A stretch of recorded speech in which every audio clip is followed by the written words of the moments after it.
কি ভাই, দেখতে পুরাই মাছ বসা লাগতেছে তাই না? আসলে কি কক্সবাজার এমন, নাকি কক্সবাজারকে আরেকটু ভিন্ন স্টাইলে এনজয় করা যায়? না, আসলেই কক্সবাজার এমন না। আপনি কক্সবাজার থেকে এই পয়েন্টগুলো থেকে একটু ভিন্ন জায়গায় চলে গেলে কক্সবাজারকে এক ভিন্ন রূপে দেখতে পারবেন। মোটামুটি বেশ কয়েকবার আমি কক্সবাজার ঘুরেছি। সো সুন্দর জায়গাগুলো কীভাবে ঘুরবেন তা আজকের এই ভিডিওর মাধ্যমে আপনাদেরকে আমি দেখাবো। তো চলুন শুরু করি।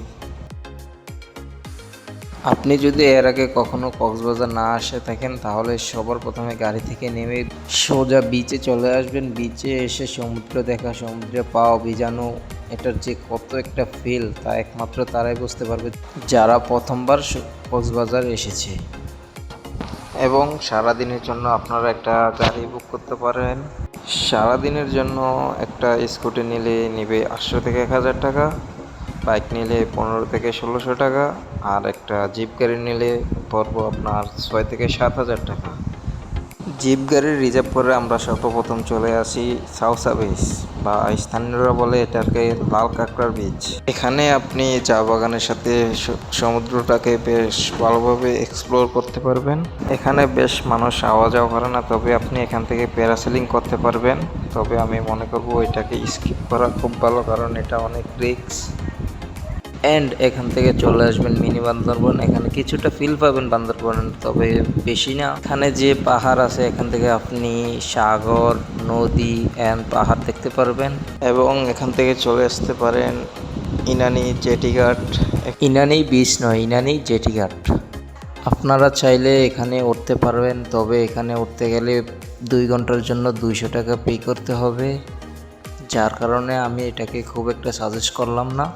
আপনারা চাইলে ব্রিজের নিচে আসতে পারেন, এখান থেকে ফটোশ্যুট করলে ফটো অনেক সুন্দর আছে ব্রিজ সহকারে। সো চাইলে এটা আপনারা করতে পারেন। অ্যান্ড দেন ইনানির পরে রয়েছে পাথররানী পাথর টাইপ। আপনারা ইনানির মেইন বিচে না নেমে এখানে চলে আসবেন, কারণ এখানে ইনানি থেকে যে পাথরগুলো আছে এখানে বেশ বড় ও সুন্দর। সাধারণত ইনানির এই পাথরই টাইপ পর্যন্তই কক্সবাজারের রেঞ্জ ধরা হয়, অ্যান্ড এখান থেকে টুরিস্টরা ফেরত চলে যায়। পাথর টাইপ থেকে একটু সামনেই লাল কাঁকড়ার বীচ, মানে বাইল্লাখালীর লাল কাঁকড়ার বীচ নামে পরিচিত বীচ।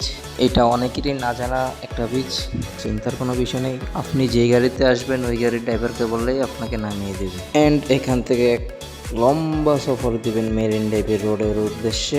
মেরিন ড্রাইভের সৌন্দর্য আপনাকে মুগ্ধ করে দেবে, এটা আমি আপনাকে 100% গ্যারান্টি দিতে পারি।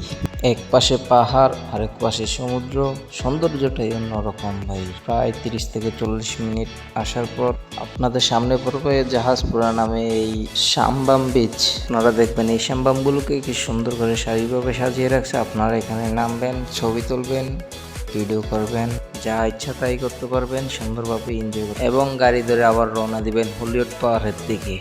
এখান থেকে হলিউড পাহাড়ের যে ভিউটা পাবেন, বিশ্বাস করেন ভাই, এই ভিউটা বাংলাদেশের কোনো জায়গায় পাবেন না। একদিকে সবুজ ঘাসের পাহাড়, আরেকদিকে বিশাল সমুদ্র, মাঝখান দিয়ে চলেছে সুন্দর এক রাস্তা, আপনাকে মুগ্ধ করে দেবে। সেই রাস্তাতে আপনজন অথবা বন্ধুবান্ধব একটি বাইক অথবা যে গাড়ি ভাড়া করছেন ওই গাড়ি দিয়ে ছুটতে চলেছেন। সাধারণ ফিল নিতে নিতে চলে আসলাম হলিউড পাহাড়ে।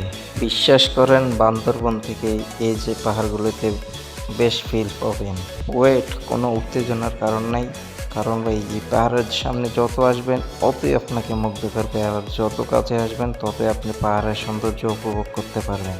এবং হলিউড পাহাড় ঘোরা শেষ করে আপনারা চলে আসবেন মেরিন ড্রাইভের সর্বশেষ সীমানা সাবরাং জিরো পয়েন্ট। এখানে আসলে দেখতে পারবেন মাঝিদের সাববামগুলো দুই পাশে দাঁড় করানো আছে।